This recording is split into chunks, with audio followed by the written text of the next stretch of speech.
Damos comienzo a la segunda mitad de esta jornada de organización sanitaria innovadora dedicada al Hospital Universitario de Cruces.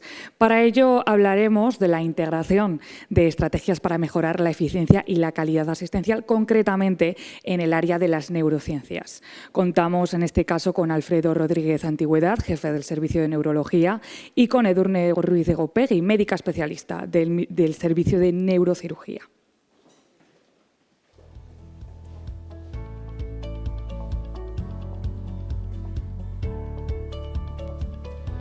Bueno, buenos días. Lo primero de todo, para mí es un honor que la gerencia y la dirección del centro me hayan permitido venir a esta reunión, y también es un orgullo porque tengo la oportunidad de lucir lo mucho y lo bien que hacemos en el área de neurociencias y en neurología del Hospital de Cruces. El área de neurociencias, y en concreto el área de neurología, es un área muy compleja. Somos líderes a nivel del País Vasco, tanto en la asistencia como en la investigación, y tiene unas dimensiones muy complejas. También, como se ha comentado previamente, somos referencia, somos centros de referencia en cirugía del Parkinson y en cirugía de la epilepsia, y eso implica una gran complejidad y una dimensión muy diversa de todos los actores que entramos allí. Cuando se hablaba de qué hacemos de innovador, podríamos haber hablado de exoesqueletos, que trabajamos muy inicialmente, podríamos haber hablado de realidad virtual para la rehabilitación cognitiva, podríamos haber hablado de cómo conseguir la información de una forma acorde a la normativa que nos pudieran suministrar los pacientes, podríamos haber hablado de lo que estamos haciendo en el área de biomarcadores para hacer una medicina más personalizada en el campo de las neurociencias, pero quizás nos hemos centrado en un área que, aunque parece menos vistosa que lo que es la tecnología, creo que es sin duda muy relevante.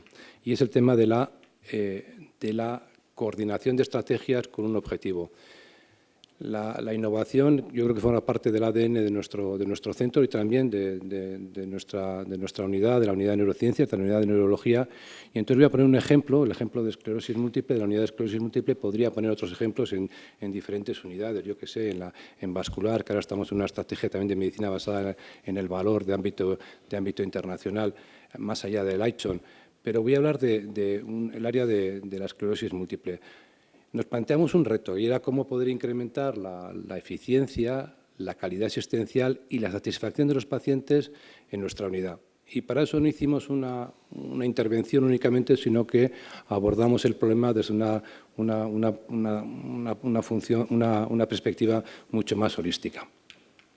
De hecho, como ven aquí, nos afrontamos 3 líneas de actuación. Una, que es bien innovadora, fue el trasladar de una manera real el riesgo compartido en los medicamentos que utilizamos en una determinada parte de la esclerosis múltiple, con un pago por resultados. Es una estrategia que se utiliza en otras áreas de la medicina, pero que en el ámbito de la esclerosis múltiple nunca se había hecho, y en el ámbito de la esclerosis múltiple progresiva no hay ni ejemplos a nivel internacional. ¿Por qué? Me parece. Ahora, ¿por qué no hay? Pues muy sencillo, porque valorar el fracaso de un tratamiento es muy complicado en esta parte de la enfermedad. Ver si una progresión más lenta o más rápida es candidata a decir que es un éxito o un fracaso terapéutico es muy complicado. Y de hecho no hemos podido copiar en ningún lado, ha sido algo que hemos tenido que hacer desde cero. Este proyecto partió de la Dirección de Farmacia del Gobierno vasco, junto con la compañía que comercializa una medicación para la forma secundariamente progresiva, y con los clínicos, en este caso con el Hospital Universitario Cruces. La parte que nos tocó a nosotros es, de alguna manera, hacer las bases del modelo para poder hacer un pago por resultados. Esta implicaba conocer la dimensión de los pacientes, cuántos iba a haber, cuál iba a ser la tendencia, en función de diferentes horquillas, de alguna manera hacer diferentes escenarios, sobre todo establecer un marco de qué se iba a considerar fracaso o no terapéutico, también con diferentes horquillas y con diferentes escenarios. Y ese trabajo fue el que permitió luego que, a nivel del pagador y de la compañía farmacéutica, del Departamento de Salud y de la compañía farmacéutica, establecieran un acuerdo dentro de ese modelo que se había diseñado teóricamente. Se ha llegado a un acuerdo y, de hecho, es algo que ya se va a aplicar, o por lo menos está firmado dentro del hospital de Cruces, y probablemente se extrapole a todo nuestro sistema de salud de Euskadi.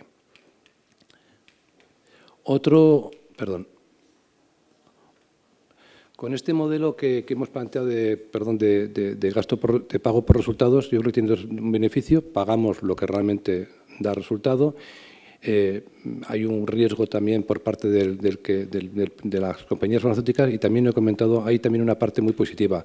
Si el neurólogo o la neuróloga prescribe mal, va a haber mucho fracaso terapéutico y se va a poner un poco en el escenario. Es una forma de también auditar nuestra actuación.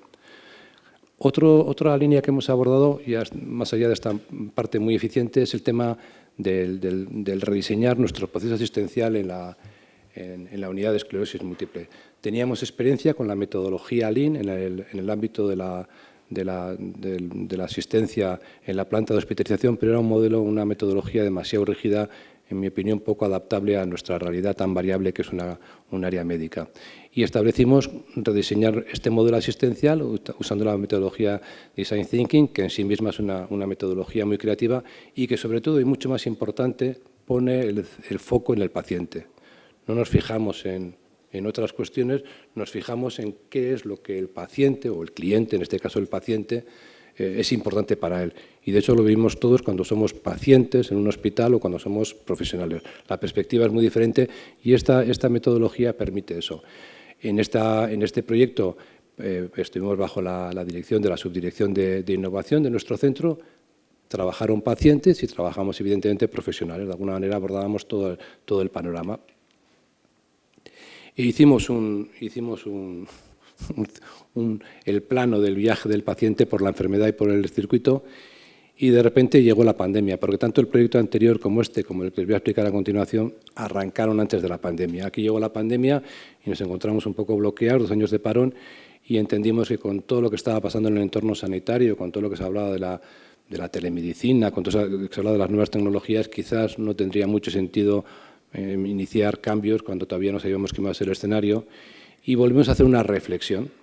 Y de esa reflexión nos planteamos varios retos. El primero que hemos abordado, había un reto que es más complicado, más complejo, que es el reto de modificar los sistemas informáticos para hacer más amigable al médico y para ahorrar tiempo. Y otro reto, el que estamos ya en ejecución, es el proyecto Empodera.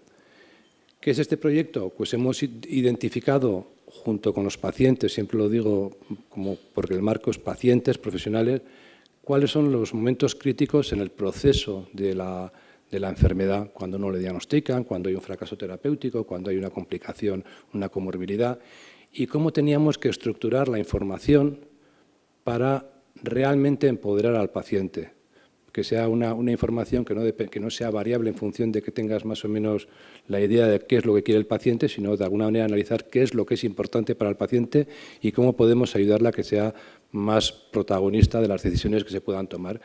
Y tenemos diferentes puntos: el diagnóstico, el fracaso terapéutico, el propio conocimiento de la enfermedad, la comorbilidad.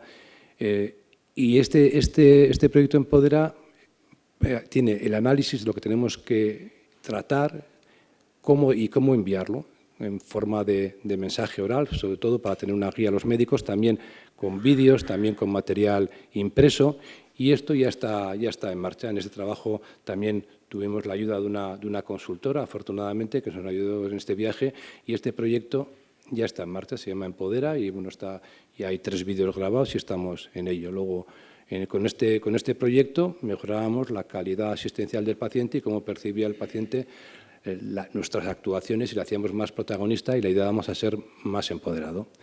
El último proyecto habla de personas. Estas son personas de la unidad de esclerosis múltiple que colaboran con nosotros, neuropediatras, farmacéuticos, rehabilitadores, reproducción asistida, y que forman parte de una unidad muy compleja en la que se incluye también la investigación, que forma parte, yo creo, de una forma indisoluble de lo que tiene que ser un hospital moderno, de los de actualidad. Y las personas son muy importantes, son lo que dan valor a las cosas que hacemos, porque son las que tienen la la capacidad, sin las personas que forman parte de los equipos no haríamos nada. Y nos centramos en la enfermería, que figura en segunda línea, de una forma protagonista. Hay una enfermera que es una enfermera clínica y una enfermera que se dedica a investigación. La enfermera de investigación hace actividades muy complejas, pero la otra enfermera hace, o quisimos que hiciera, competencias avanzadas, o mejor dicho, que maximizara todas las competencias que forman parte del ámbito de la enfermería. Los médicos somos muy importantes a la izquierda con relación a los pacientes, pero las enfermeras en una unidad compleja como esta son también muy importantes y entendimos que tenían que maximizar todas las competencias que formaban parte de ello. ¿Cómo fue el proceso? Pues con un proceso inicialmente de formación. O sea, el hábito no hace al monje, no hay que tener el conocimiento para desarrollar, para poder asumir responsabilidades que son duras, porque cuando uno asume responsabilidades se puede equivocar. Y esto ha dado lugar a que seamos ahora mismo en el ámbito de la esclerosis múltiple en España la referencia indiscutible en el ámbito de la enfermería. Y uno puede pensar que esto es un farol, lo digo yo y me tenéis que creer. También hemos trabajado para que esto que pensamos que es muy importante tenga trascendencia más allá de las puertas de nuestro hospital. Y yo tengo el orgullo de ser el director médico y el coordinador de un título de experto universitario para enfermería en la Universidad Francisco de Vitoria, en la que son docentes, tanto una enfermera de la planta como esta enfermera. Con todo esto, bueno, les he puesto un ejemplo, hay muchos más dentro del ámbito de las neurociencias, pero bueno, es un ejemplo de los muchos que estamos trabajando y efectivamente la innovación o el cambio continuo hacia la mejora forma parte de nuestra estrategia, de nuestro ADN, y sin eso no seríamos la referencia que somos en la actualidad. Y nada más, muchas gracias.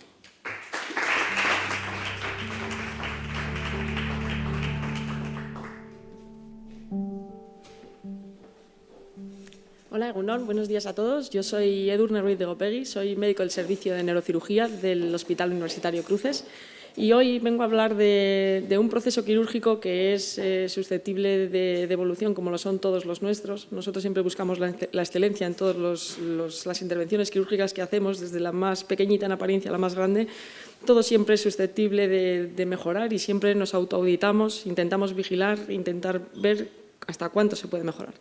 De manera que vamos a poner como ejemplo la cirugía de los trastornos del movimiento y el título que he elegido ha sido que es un paradigma de una evolución que ha sido continua. La cirugía de los trastornos del movimiento, por centrar un poco, lleva existiendo 120 años, es una especialidad médica relativamente nueva, pero fue a partir del año 1987 cuando sufrió una innovación muy importante y es cuando se vio que con mucha seguridad se podía implantar un sistema de estimulación en el cerebro unido a un marcapasos y a partir de ahí, de una manera muy reproductible, podían aliviarse los síntomas del Parkinson y de otros trastornos del movimiento. De manera que en el primer semestre de 1999, lo mismo que en otros centros del Estado, en el Hospital de Cruces, se creó la unidad de trastornos del movimiento, que estaba compuesto por distintas personas de distintos equipos médicos del hospital. Y en el año 2012 fue la primera ordenación de centros CESUR, donde el Hospital de Cruces fue recogido como centro de excelencia y esto no solo fue recogido en aquel año, esto implica que cada año sufrimos una auditoría y pasamos todos los resultados de los pacientes que siguen controles clínicos, el número de consultas, el número de intervenciones, los resultados, las complicaciones, todo esto se monitoriza por parte del Ministerio a cada año. ¿En qué consiste la cirugía? Para algunas enfermedades, como puede ser la enfermedad de Parkinson, el temblor esencial, la distonía u otras, se precisa colocar un electrodo en un núcleo muy profundo del cerebro, en unos núcleos muy profundos del cerebro en función de la enfermedad. Algunos son tan pequeños como una lenteja y para poder llegar hasta esos núcleos necesitamos una herramienta que es lo que se ve a la derecha, que es un marco de estereotaxia. Esto es una herramienta que nos permite tener un error submilimétrico y debemos ser tan precisos como un tirador de diana y acertar en el centro de la diana, y un pequeño error de menos de 1 milímetro puede implicar que toda la terapia fracase. Entonces, se vio en realidad que si los pacientes no tenían el resultado esperado, podía ser o que no se hubiesen seleccionado correctamente o bien que el sistema no estaba implantado en el sitio. Y esto es una diapositiva presentada por el equipo de Florida, que es una unidad de referencia, y vieron que los pacientes que no tenían beneficios, que los electrodos no estaban puestos en el sitio correcto. De manera que vamos a hablar ahora de 4 vías de innovación y la primera de todas, y quizás es una de las más importantes, viene en el quirófano siempre con la tecnología.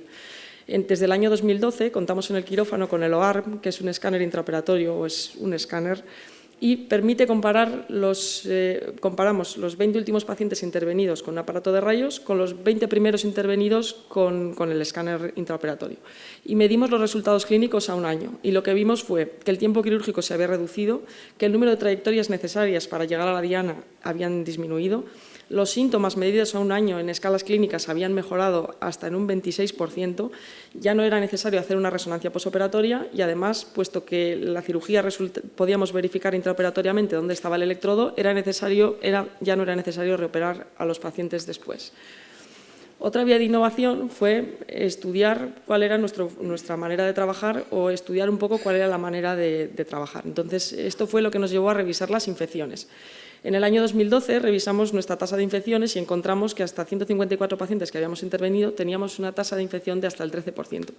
¿Y qué significa una infección después de una cirugía como esta? Significa una antibioterapia prolongada que puede ser incluso desde meses o de por vida. Significa que se tiene que retirar el dispositivo en parte o por completo. Significa la pérdida de oportunidad que tiene el paciente en ese tiempo en el que deja de estar con el dispositivo. Significa intervenciones, tratamientos, consultas. Significa que luego debe volver a reimplantarse, de manera que pensamos un poco de cómo podíamos resolver esto. Encontramos que la mayor parte de los gérmenes que se encontraron en esta serie eran gérmenes que estaban en la piel.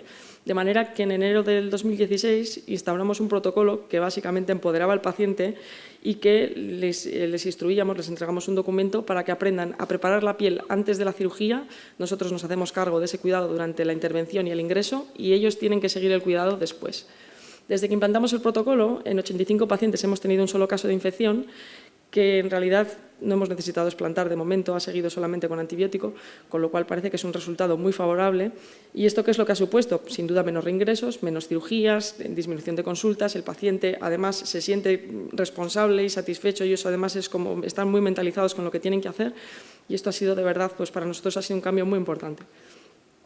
La tercera innovación ha sido modificar el flujo de trabajo. Entonces, desde que empezó esta cirugía en el Hospital de Cruces hasta el año 2017, el ingreso normalmente se hacía en 2 días. El primer ingreso normalmente era para implantar los electrodos en el cerebro y el segundo ingreso era para implantar el marcapasos o estimulador. Entonces, el paciente ingresaba desde la víspera por la tarde, tenía que estar, normalmente si son pacientes parkinsonianos, tenían que estar en off, o sea, eso es sin tomar su medicación, y le pido a la audiencia que se imaginen eso normalmente, pues cómo puede ser. En una situación que no es la habitual, sin tomar la medicación, con los nervios de tener que estar al día siguiente y colaborar en la cirugía, eso es una situación que de por sí es muy estresante y los pacientes entendían que aquello era necesario y tenían que hacerlo, pero no dejaba de ser algo que era ciertamente un poco traumático. Después ingresaban en la UCI, después al viernes se marchaban a casa y después venían otro día y con anestesia general se implantaba el sistema. Como hemos hablado antes de que el tiempo quirúrgico poco a poco se fue reduciendo, en el año 2018 hicimos una segunda fase que consistía en que en una misma sesión se implantaba también el marcapasos. O sea, primero se hacía la cirugía despierto con anestesia localización y después se intubaba y se hacía en el mismo día. Y muchos pacientes ya nos decían, menos mal, porque volver otro día al quirófano pues ya ha sido bastante, entonces pues si se puede hacer en un día, pues mejor, porque esas asociaciones, grupos, todos ya han oído lo que han vivido los de antes y todo el mundo ya sabe más o menos cómo es. Y hubo una tercera fase en el 2019 donde dijimos, bueno, si con la imagen ya podemos verificar dónde está el electrodo, quizás no necesitamos tanto que el paciente esté despierto y esté colaborando. Quizás esto es una información que ya no nos aporta tanta información, ya ponemos el electrodo en un sitio que sabemos que es el bueno y no es necesario que el paciente esté colaborando. Entonces decidimos empezar a hacer la cirugía con anestesia general. Y esto para los pacientes pues, ha sido una revolución y no tiene nada que ver cómo lo viven ahora con cómo lo vivían antes, porque ahora es como vienes aquí, te duermes y cuando te despiertes ya tienes todo puesto. Y esto unido a que con el nuevo protocolo de reducción de la infección, esto parece un detalle que es muy pequeño, pero es muy importante, ya no les cortamos el pelo tampoco, este paciente se encuentra a las 48 horas en su casa y si no quiere contarle a nadie que se ha intervenido, pues no tiene por qué hacerlo. Y no olvidemos que estos pacientes que tienen trastornos del movimiento son pacientes que vienen a mejorar su calidad de vida, no son pacientes que vienen a encontrarse luego teniendo que dar explicaciones o teniendo que… Entonces, en 48 horas ahora, el paciente está en su domicilio y tiene una posibilidad de mejorar un poco la enfermedad que le toca al hospital. Aparte de esto, que es la percepción subjetiva del paciente, Hicimos un análisis con ayuda de la Dirección Económica Financiera y lo que se vio es que hubo una reducción del gasto en todo esto del 21,6%, porque se analizó el gasto en cada una de estas fases quirúrgicas y el hecho de quitar la unidad de crítico, sobre todo, pues supuso un ahorro del gasto muy importante. Y sin duda también esto fue muy importante con vistas al año 2020, que fue el siguiente cuando empezamos a hacer esto, porque en pandemia los recursos de unidades de críticos eran muy reducidos y, sin embargo, estos pacientes pudieron seguir siendo operados durante toda esta época y, de hecho, ahora. Y este es un ejemplo de cómo se monitoriza el gasto en cada uno de estos pacientes, que esto ya lo hemos explicado antes. Y, bueno, y por último, la última vía de innovación es la individualización del tratamiento. ¿Esto cómo es? En realidad, antes, cuando se implantaban los electrodos, la guía inicial para implantar estos electrodos era un atlas. Y es un atlas que recoge la localización de los núcleos profundos del cerebro en todos los cerebros de todos los pacientes y de todas las personas que estamos aquí, que no somos ni igual de altas, ni igual de bajas, ni igual de nada, y los cerebros, por supuesto, no son iguales. De manera que hoy en día el avance en la neuroimagen y el avance en el procesamiento de las técnicas de imagen pues nos hace tener una imagen postquirúrgica propia del paciente y nos enseña los electrodos dónde están localizados dentro del subtálamo. Y vemos, a la derecha vemos una imagen que es lo que tiene el neurólogo en la consulta y luego lo que le sirve para programar la estimulación y obtener el mejor resultado posible. Y también los dispositivos a implantar han mejorado mucho, y esto es algo muy reciente, y ahora solamente no es que solo envíen una electricidad, sino que también pueden registrar la actividad de las neuronas del cerebro con los potenciales de campo. Entonces, ese registro de los potenciales de campo va a permitir en los próximos años seguramente redefinir estas enfermedades como el Parkinson, el temblor o incluso algunas enfermedades psiquiátricas que también se benefician de estos tratamientos como oscilopatías y monitorizar cuál es la evolución de la enfermedad según tenga los potenciales de campo. Entonces, es una suerte porque hubo la suerte que fue el concurso justo cuando salió este dispositivo en el mercado y ahora mismo somos el centro del Estado que más dispositivos tenemos implantados por el momento. Y juntando un poco esta información, dónde están colocados los electrodos y el registro, hemos presentado estos resultados en el Congreso Mundial de Corea y ha tenido una gran acogida. De manera que, hasta el momento, en el equipo llevamos 355 pacientes intervenidos, somos unidad de referencia para nuestra comunidad, para Euskadi y también para las provincias limítrofes. Esto, el acceder a nuestra unidad, le da a los pacientes la posibilidad de acceder a terapias avanzadas. Al mes estamos interviniendo ahora 3 casos al mes. Y, además, los pacientes que acuden pueden acceder a distintas líneas de investigación que están en Biocruces sobre enfermedades de trastornos del movimiento, parkinsonismo genético, estudio de disautonomías, estudio de calidad de vida en pacientes intervenidos de Parkinson.